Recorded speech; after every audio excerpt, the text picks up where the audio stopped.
Mia Foster had exactly $10 left in the world. 10 wrinkled bills that represented the gap between feeding her daughter Lily tonight or waiting until her shift tomorrow at the diner. Christmas Eve in Chicago meant the city sparkled with lights she couldn't afford, wrapped in a joy she couldn't access, celebrating a season that felt like mockery when you were choosing between heat and food. The convenience store on South Side was nearly empty at 9 p.m. Mia clutched the bills, mentally calculating milk, bread, maybe some peanut butter. Lily had asked for hot chocolate. Just once. That warm, sweet comfort that every other kid in America got to have on Christmas Eve. The man ahead of her at the register looked like he'd stepped out of a different universe. Custom suit that probably cost more than Mia's annual rent. Black wool coat that screamed wealth. Dark hair perfectly styled. He was trying to pay for a single bottle of water, but the teenager behind the counter shook his head. Cash only. ATM's broken. Signs right there. The man's jaw tightened. His hand went to his pocket, came up empty. Behind him, the line grew, and Mia made a choice that would change everything. Here. Mia stepped forward before her brain could stop her heart. She held out a $5 bill, half of everything she had left. The man turned. His eyes were dark, almost black, and the intensity in them made her breath catch. He didn't look grateful. He looked stunned, like no one had offered him anything in years, or maybe ever. For the water, Mia clarified quietly. They only take cash when the system's down. Up close, she could see the details her first glance had missed. A tattoo curled up the left side of his neck, something fierce and traditional, partially hidden by his collar. His suit fit him like a second skin. Everything about him screamed danger and power, but his eyes looked almost lost. "You're offering me money." His voice was low, with the faintest trace of an accent she couldn't quite place. Not quite American, but not foreign either. "It's just $5. Mia tried to smile, though anxiety coiled in her stomach. She didn't have $5 to give, but something about the moment felt important. "Merry Christmas." She pressed the bill into his hand before he could refuse, grabbed her milk and bread, hot chocolate would have to wait, and left before the reality of what she'd just done could catch up with her. The cold hit her like a fist.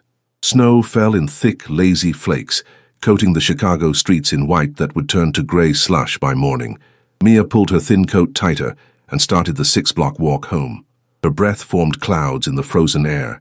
She didn't see the black Mercedes that pulled up behind her 2 blocks later. Didn't notice it, following at a careful distance all the way to her building.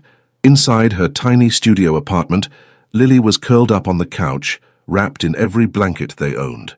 The heat had been spotty all week. Mia's neighbor, Mrs. Chen, sat in the kitchen chair, knitting. "Any trouble?" Mia asked softly. "She's an angel." Mrs. Chen stood, gathering her knitting. She pressed a small wrapped package into Mia's hands. "For Lily, just something small." Mia's throat tightened. "You didn't have to." "Hush. It's Christmas." The elderly woman patted her cheek. "You're a good mother. Things will get better." After Mrs. Chen left, Mia stood in her dark apartment and let herself feel the weight of it all. 2 jobs that barely covered rent. A daughter who deserved so much more. A future that felt like a closing door. She'd given away $5 they couldn't afford to lose. To a stranger. On the worst possible night. "Mama?" Lily's sleepy voice came from the couch. "Is it Christmas yet?" "Almost, baby." Mia crossed to her daughter, kissing her forehead. "How about we make some toast and tell stories until bedtime? Can we tell the one about the princess who saved herself? That's my favorite one." They were halfway through the story when the knock came. Mia froze. It was nearly 11. No one knocked this late. Her pulse hammered as she moved to the door, checking the pathetic excuse for a lock. "Who is it?" Silence.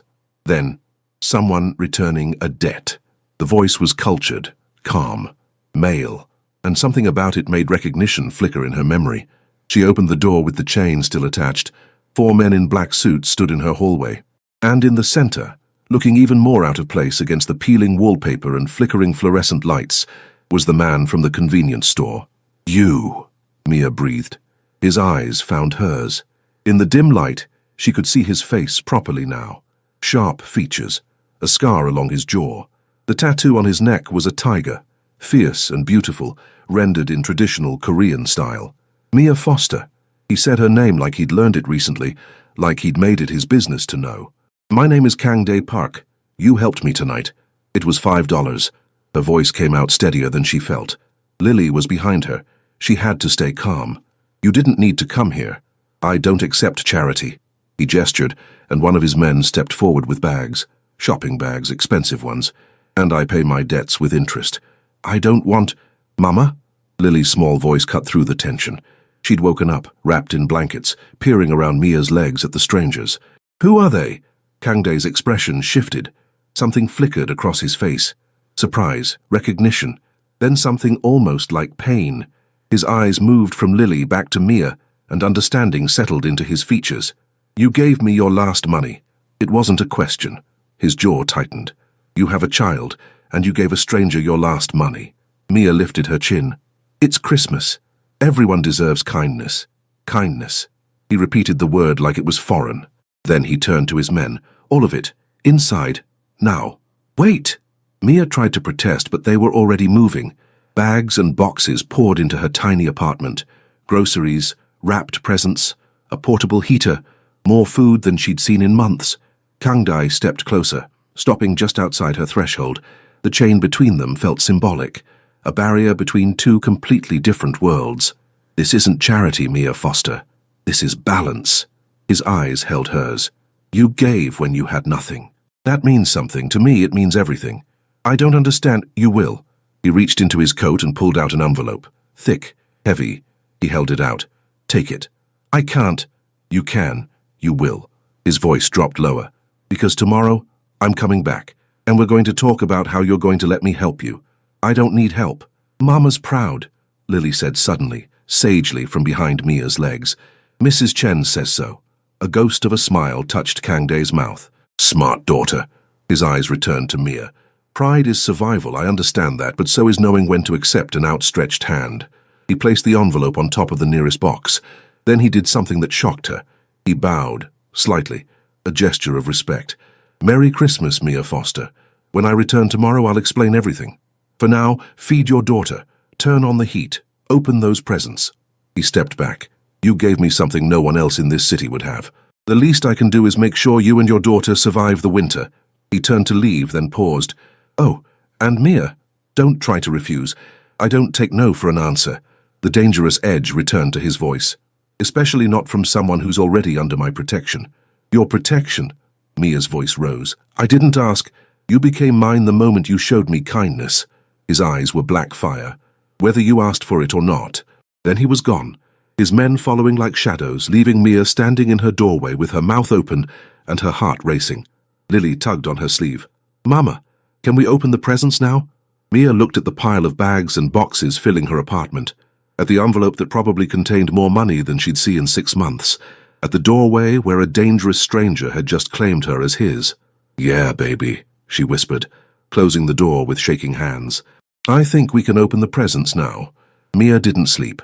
She sat on her couch, wrapped in the new blanket that had been in one of the bags, soft, expensive, warm, and stared at the envelope she'd finally opened at 2 a.m. $5,000. $5,000. For $5 given to a stranger. The math didn't make sense. Neither did the note inside, written in sharp, precise handwriting. This is the beginning, not charity. Investment. I'll explain tomorrow. KP investment in what? In her. That made even less sense. Lily had fallen asleep surrounded by new toys, wearing a winter coat that actually fit, her belly full of real food for the first time in weeks. That part, at least, Mia couldn't regret. Whatever else happened, her daughter had a good Christmas morning waiting. The knock came at exactly 10 a.m. Mia had prepared herself. She'd rehearsed what she'd say.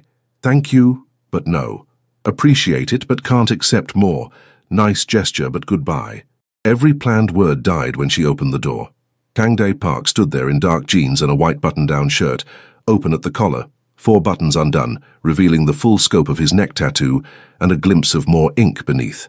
Casual, almost normal, except nothing about him was normal. Good morning. His eyes scanned her face. You didn't sleep. That's what happens when a stranger leaves $5,000 and cryptic notes. Mia crossed her arms. What do you want? To talk. May I come in? Lily's here. I know, I brought her something. He held up a bag from a bakery she recognized, the expensive one on Michigan Avenue that she'd never been able to afford. Hot chocolate and Christmas cookies, if that's acceptable. The mention of hot chocolate, the thing Lily had asked for, made Mia's chest tighten. How did you know? I pay attention.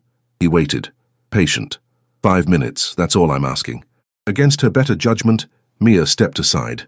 He moved through her apartment with careful awareness, his eyes taking in everything, the peeling paint, the space heater now running, the modest furniture, Lily asleep among her new toys.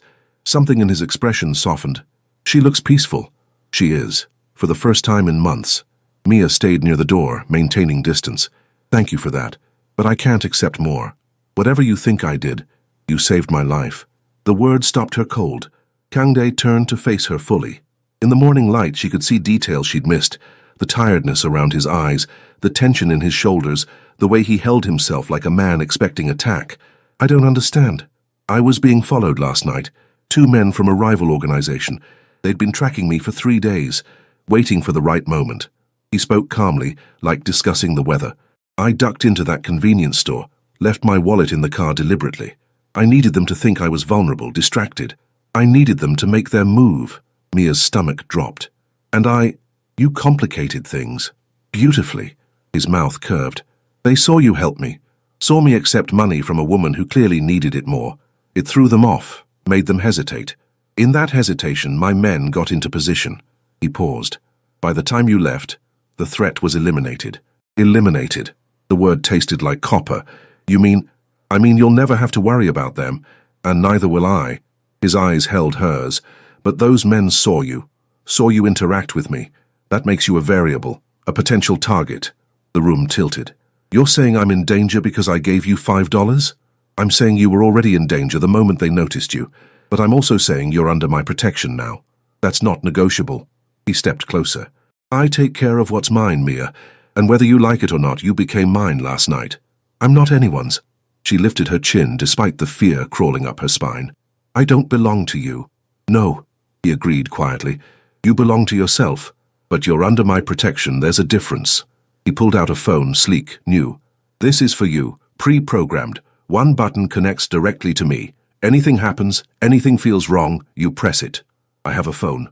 Not one that reaches me in 3 seconds. He held it out. Take it, and if I refuse, then I station guards outside your building 24 hours a day. Your choice, invisible protection or visible deterrent, but protection you will have.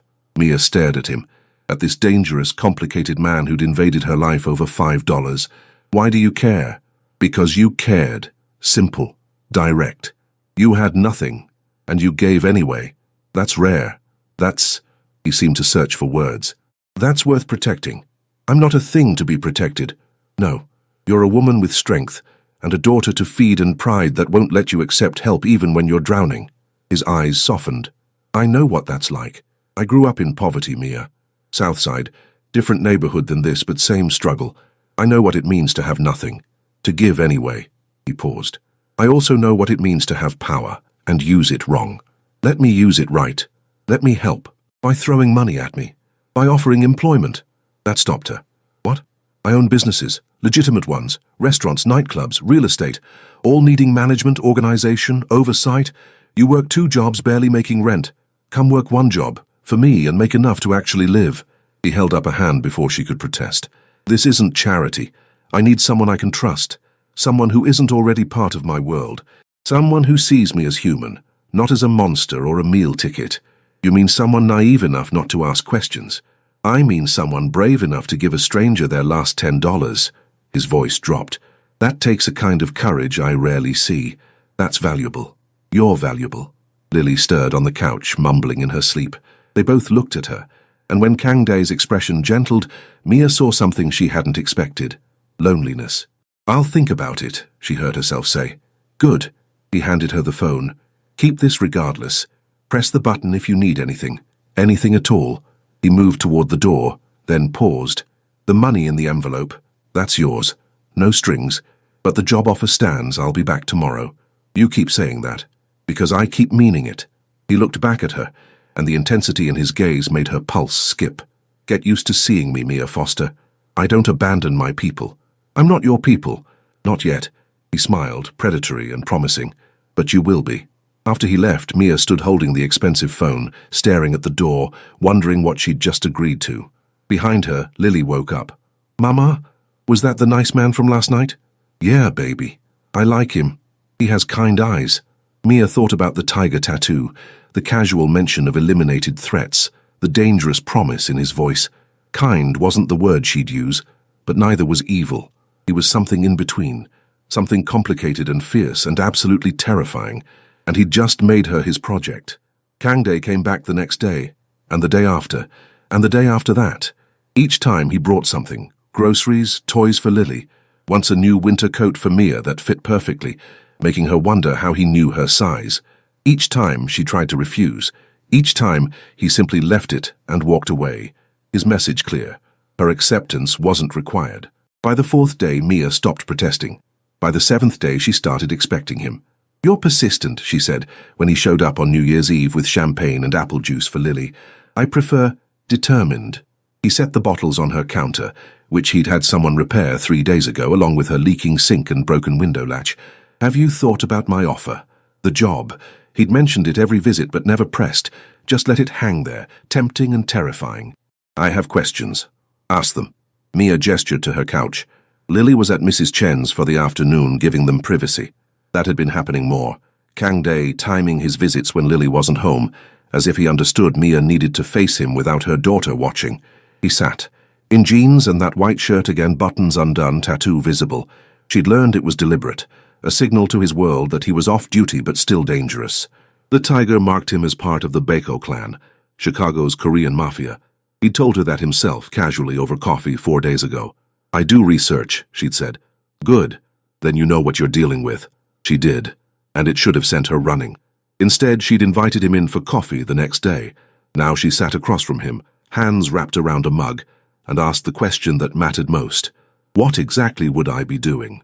Managing operations for my legitimate businesses. Scheduling, inventory, finances, staffing, making sure everything runs smoothly.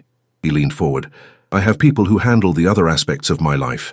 I need someone to handle the normal parts, the legal parts. And you trust me with that?" "I trust you more than people who've been with me for years." His eyes held hers. "You don't want anything from me. You didn't ask for this. That makes you the safest person I know. What if I learn things I shouldn't?" "You won't." "I keep my world separate." He paused. "But if you did, I'd trust you not to speak. Because you understand loyalty. You understand protection. You do it every day for Lily." The mention of her daughter made Mia's chest tighten. "And her? If I work for you, does she become a target? She's already under my protection. Working for me doesn't change that. If anything, it makes her safer. She'll be known as family. Family. That's what my people become. Family." His voice softened. "I don't have much real family left, Mia. My parents died when I was 18. My younger sister is in California, far from this life.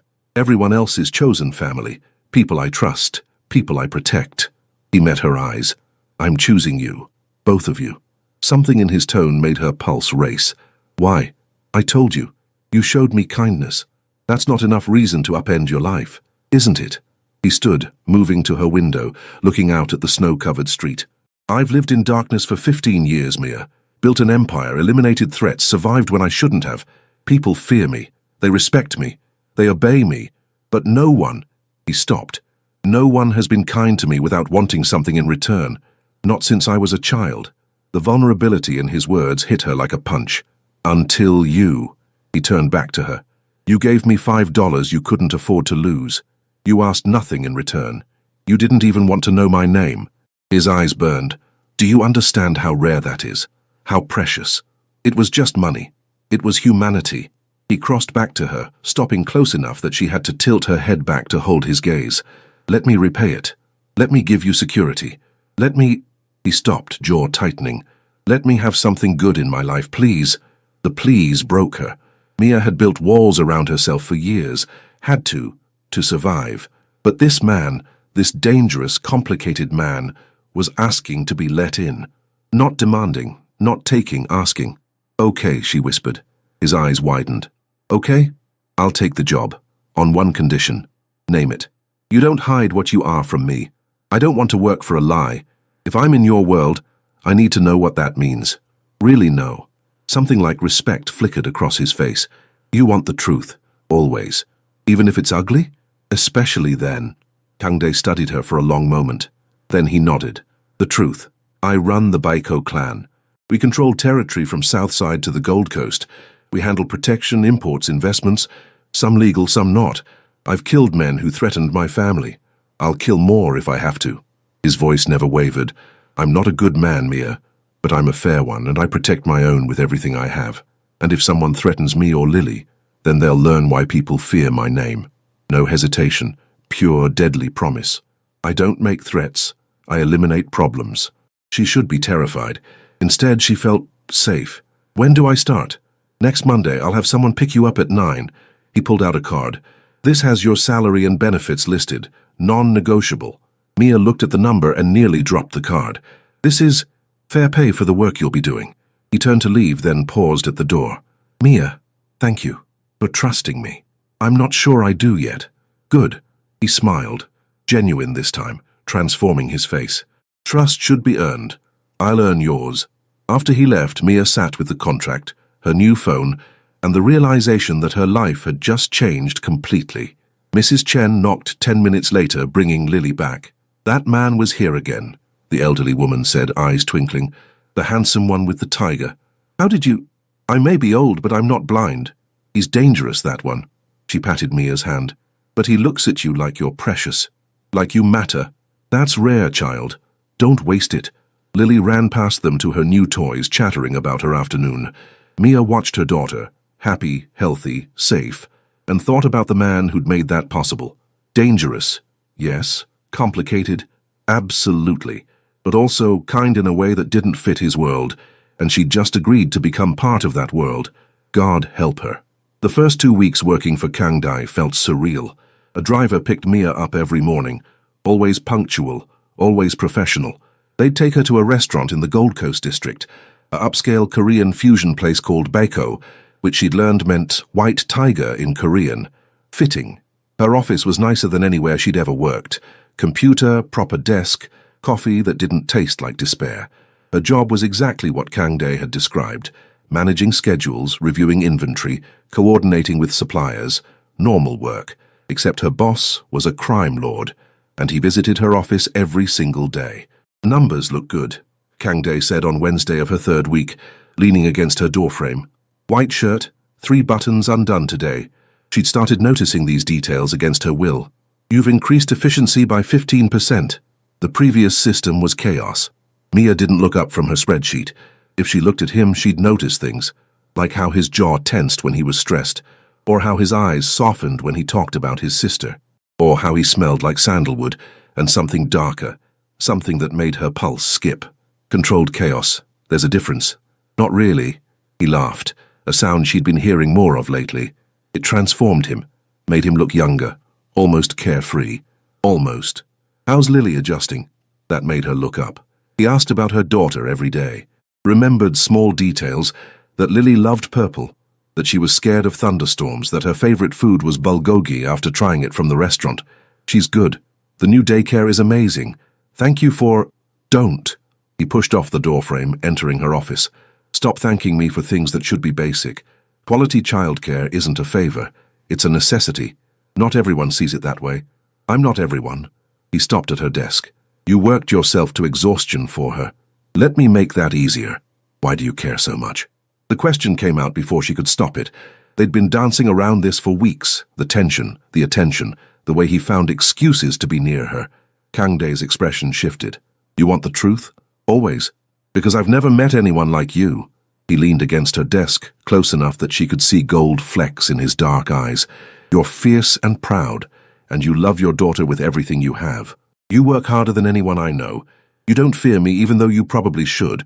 He paused. "And you're beautiful. So beautiful it hurts to look at you sometimes." Mia's breath caught. "Kang Dae, I know it's not appropriate. I know I shouldn't feel this way about an employee." His jaw tightened. "But I can't help it. From that first night, when you gave me everything you had without asking anything in return, you got under my skin. And I don't want you out. This is complicated. Everything about me is complicated." He pushed off her desk, creating distance. "I'm not asking for anything. I just needed you to know. I'm not good at hiding what I feel. Not with you." Before Mia could respond, his phone buzzed. His expression darkened as he read the message. "I have to go. Problem across town." He moved to the door, then looked back. "Be safe. Call me if anything feels off." "I'm in your restaurant. What could happen? Humor me. After he left, Mia sat in silence, her heart hammering, his words echoing. Beautiful. So beautiful it hurts to look at you sometimes. She shouldn't feel this way. Shouldn't let his attention warm her. Shouldn't notice how safe she felt when he was near. But she did. God help her, she did. The call came at 8 p.m. while Mia was giving Lily a bath. An unknown number. She almost didn't answer, but something made her pick up. Mia Foster. A woman's voice. Cultured. Cold. Who is this? Someone who wants to warn you. Kangdae Park is using you. Whatever he's told you, whatever promises he's made, they're lies. He's a killer. A monster. And you're just his latest pet. Mia's stomach dropped. How did you get this number? I have access to everything, including information about your daughter. Lily, right? 5 years old. Attends Little Stars daycare on Wabash. A pause. Pretty girl. Be a shame if something happened to her. Terror, pure and cold, flooded Mia's system. If you touch her, I won't, not if you're smart. The voice hardened. Walk away from Kangdae. Quit your job. Disappear. He'll forget you in a week. But if you stay, well, his enemies have long memories, and little girls make excellent leverage. The line went dead. Mia stood frozen, phone clutched in her shaking hand. Then she grabbed the phone Kangdae had given her and pressed the emergency button. He answered on the first ring. Mia, what's wrong? Someone called, threatened Lily. Her voice cracked. They know where she goes to daycare. They said, where are you? Home. She's here. We're safe, but lock your door. Don't open it for anyone but me. I'm 10 minutes away. Kangdae, I'm scared. I know. I'm going to fix this. His voice was pure steel. No one threatens what's mine. No one. He made it in 7 minutes. Mia heard his voice through the door. Sharp commands to whoever accompanied him before his knock. It's me, open up. She did, and he swept in with 3 men, his eyes immediately finding hers. You're okay. Lily's okay. Not questions. Statements, like he needed to confirm reality. For now. For always. He turned to his men. 2 on the door, 1 in the lobby. No one gets up here without my clearance. They left without argument. Then Kangdae turned to her, and the fury in his eyes made her step back. But he caught her gently, his hands on her shoulders. I'm not angry at you. I'm angry at whoever made you afraid. His thumbs brushed her collarbone, the touch gentle despite his rage. Tell me everything. She did, repeating every word. His expression grew darker with each detail. I know who this is. His voice was lethal. A rival family. They've been testing boundaries for months. This crosses every line. What are you going to do? Handle it. He cupped her face, forcing her to meet his eyes. I told you, you're under my protection. That means anyone who threatens you answers to me. And I don't show mercy to people who target children. I don't want you to kill someone because of me. I'm not doing it because of you. I'm doing it because they broke rules. Because they threatened an innocent child. Because they need to learn what happens when they touch what's mine. His eyes burned. You are mine, Mia. Lily is mine. And I protect my family with everything I have. We're not... Yes, you are. He pulled her closer, his forehead resting against hers. You've been mine since that first night. I just hadn't claimed you yet. Now I have, and everyone will know it. Kangdae, let me protect you. Let me show them you're untouchable. His breath ghosted across her lips. Let me be what you need. What I need, she whispered, is to stop being afraid. Then trust me. Can you do that? Looking into his eyes, dark and fierce and absolutely devoted, Mia realized she already did. Yes. His kiss was inevitable, gentle despite the violence coiled in his body, claiming despite the question in his touch. And Mia kissed him back, letting herself fall into the dangerous promise of him. Behind them, Lily called from the bathroom, shattering the moment. Mama, I'm ready to get out. Kangdae pulled back, his thumb brushing Mia's lips. Go take care of her. I'll be here when you're done. I'm not leaving you tonight. You can't stay. Watch me. Kangdae kept his word. He stayed that night, sitting in her kitchen while she put Lily to bed, making calls in rapid Korean that sounded like orders. When Mia emerged, he'd made tea. Proper Korean tea from leaves she definitely hadn't owned. You brought tea. I brought a lot of things. He gestured to bags by the door. Security equipment mostly. Cameras, better locks, an alert system that connects directly to my people. You can't turn my apartment into a fortress. Watch me. No compromise in his voice. He poured her tea. Sit. We need to talk. Mia sat, exhausted and wired at once. About what? About what happens next. He settled across from her. I'm handling the threat. By morning, it'll be resolved. But this situation exposed something I've been avoiding. What? You're vulnerable because of me. You and Lily both. As long as you're connected to me, you're a target. He met her eyes. I can't undo that, but I can make you untouchable. How? By making it official. Move into one of my properties. Let me provide security. He stopped. Let me take care of you properly. Not as an employee, as family. Kangdae, we can't. I'm not asking you to marry me. Not yet. His eyes glinted. I'm asking you to let me protect you the way I should have from the beginning. Publicly, obviously. So everyone knows harming you means war with me. That's essentially making me mine. Yes. No apology in his voice. I claimed you tonight, Mia. I can't take it back. Don't want to. The question is whether you'll accept it. She should refuse, should run, should protect herself and Lily from this dangerous world.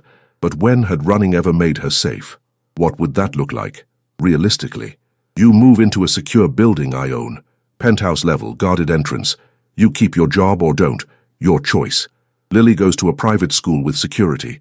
My people watch over you both, but from a distance. You live your life, but you do it under my protection. He leaned forward. And yes, people will assume we're together. Let them. It makes you safer. And are we? Together. Do you want to be? The question hung between them, heavy with possibility. Mia thought about the past 3 weeks, how he'd shown up every day, how he'd remembered Lily's favorite color, how he'd looked at her like she mattered, how he'd kissed her like she was precious, how she'd felt safer with him than she'd ever felt alone. I don't know what I want, she admitted. Everything's happening so fast. Then we take it slow. You move into a safe place. We keep working together. We see where this goes. His voice softened. I'm not demanding anything, Mia. I'm offering protection, security, a chance to stop struggling. And maybe, if you want it, something more. Why me? Really? He was quiet for a long moment. My parents came to America with nothing. My father worked 3 jobs. My mother cleaned houses. We lived in a neighborhood like this one, maybe worse. I watched them kill themselves trying to survive. His jaw tightened. When they died in a car accident, too tired, too overworked to notice the light, I was 18. I had a 12-year-old sister to raise and no legal way to do it. Mia's chest ached. So you turned to the only people offering help, the Bayako clan. They took me in, trained me, used me. I was good at it, the violence, the strategy, the ruthlessness. He met her eyes. I built an empire on blood, sent my sister away so she'd never see what I became. I'm not proud of it, but I survived, and I made sure she'd never struggle like our parents did. You protected her, the only way I knew how. He reached across the table, his hand covering hers. Then you came along. You, with your daughter, and your pride, and your kindness. And I saw my mother in you, that same strength, that same exhaustion, that same determination to give your child better. His thumb stroked her knuckles. I couldn't save my parents, but I can save you. Let me. Tears pricked Mia's eyes. That's not why you should want someone. No, but it's why I noticed you. He squeezed her hand. I stayed because you're incredible, because you challenge me, because you kiss me like I'm worth something beyond my power and money, because Lily laughs at my terrible jokes and you roll your eyes at my stubbornness, and everything about you both makes me want to be better than I am. I'm a killer, Mia. Let's not pretend otherwise. No flinching from truth. But with you, I remember I'm also human. That's worth everything to me. The weight of his words settled over her. This man, this dangerous, complicated man, was offering her the world. Not demanding. Offering. Okay. His eyes widened. Okay. We'll move. We'll accept your protection, and She took a breath. We'll see where this goes. Slowly. Slowly, he agreed, though the heat in his eyes promised nothing about him was slow. But Kangdae, if you hurt Lily, I'll hand you the knife. No hesitation. She's a child, an innocent. I'd die before I let harm touch her. Good. Mia squeezed his hand. Then we have a deal. He stood, pulling her up with him. I should go. Let you sleep. My men will stay outside tonight. Or you could stay. The words surprised them both. Mia, on the couch, she clarified quickly. I don't want to be alone tonight. Understanding softened his features. Then I'll stay, for as long as you need. He did, settling on her worn couch with a blanket, keeping watch while she slept. When Lily woke from a nightmare at 3 a.m., he was there, helping Mia comfort her. his voice gentle as he told her a story about a tiger who protected a princess. In the morning, Mia woke to find him in her kitchen, making breakfast. Eggs, rice, kimchi, Korean comfort food that smelled like home. "You cook," she said, surprised. "My mother taught me. Said a man who can't feed himself is helpless." He plated food. "Sit, eat. Then we'll talk about apartments." Lily wandered in, rubbing her eyes. She saw Kangdae and smiled. "Did you stay all night?" "I did. Kept the monsters away." "Good." She climbed into a chair. "Mama needs someone to keep monsters away." Kangdae's eyes met Mia's over Lily's head. "She does, and I'm volunteering for the job." "Forever?" Lily asked innocently. "Forever," he agreed. And looking at them, this dangerous man and her precious daughter, eating breakfast together in her tiny kitchen, Mia thought maybe, just maybe, forever didn't sound so impossible after all. 6 months later, Mia stood in the penthouse apartment overlooking Chicago's Gold Coast, watching snow fall over the city. Behind her, Lily's laughter echoed from the bedroom she'd decorated in purple and silver, her princess room, as Kangdae called it. "You're thinking too hard." His arms wrapped around her waist, pulling her back against his chest. His chin rested on her shoulder. "I can hear it from here. Just remembering Christmas last year. How different everything was. Better or worse? Different." She turned in his arms. "Terrifying and wonderful and completely insane." "Insane I can work with." He kissed her forehead. "Speaking of insane, my sister's flying in tomorrow. She wants to meet you both properly." "Your sister who doesn't know about..." "She knows what I do. She just chooses to focus on what I am to her. Her brother." His eyes softened. "Like you do." Mia cupped his face, thumb tracing the tiger tattoo on his neck. She'd learned every line of it now, learned what it meant. Not just power, but protection, family, loyalty. "I love you," she said simply. His breath caught. They'd been dancing around the words for weeks, both afraid to say them first. "I love you too, both of you." He pulled her closer. "My family." "Mama! Kangdae, it's snowing!" Lily's excited call broke the moment. She ran in, grabbing their hands. "Can we go outside? Please?" They looked at each other and laughed. "Yeah, baby," Mia said. "We can go outside." Later, standing in the snow with her daughter and the man who'd become theirs, Mia thought about that Christmas Eve, about $10 that changed everything, about how sometimes the best miracles arrive in limousines driven by tigers, and how love, real love, was worth every risk.